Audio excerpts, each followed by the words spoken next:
দাদা, গতকাল অমিত শাহ ছিলেন, তিনি বলেছিলেন যে 2024-এ কিন্তু আর মমতা বন্দ্যোপাধ্যায় থাকবে না এবং এই তৃণমূল কংগ্রেসই থাকবে না।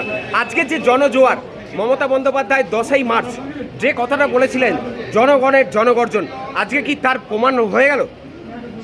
আজকে তো গোটা দুর্গাপুর আজকে পাঁচ মাথার মোড় থেকে ফিরিঙ্গি পর্যন্ত দুপাশে তাদের প্রিয় নেত্রীকে দেখতে, কথা বলতে দাঁড়িয়েছিল রাস্তাতে।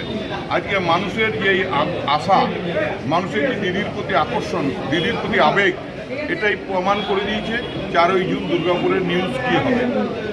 দাদা, দিলীপ ঘোষ বারবার বলছেন যে অপমান করছেন মাননীয় মুখ্যমন্ত্রী, মাননীয়। ওটা আবার কোনো মানুষ হলো নাকি?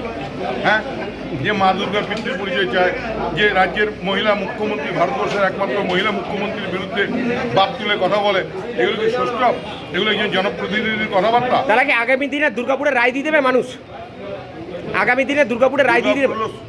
শিক্ষা, সংস্কৃতি আর কৃষ্টির শহর, এখানে অসভ্য মানুষের স্থান নেই। একটু প্রদীপবাবু, আপনার কাছে যাব।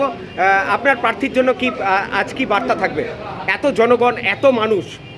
প্রার্থীর হয়ে আমাদের সর্বোচ্চ নেত্রী, তিনি জনসংযোগ আরও বাড়িয়ে গেলেন। মানুষের ভেতরে যে উৎসাহ আর উদ্দীপনা, তা সব মানুষ দেখল। আমার মনে হয় প্রার্থীও যেভাবে জনসংযোগ করে যাচ্ছেন, তিনিও উদ্দীপ্ত।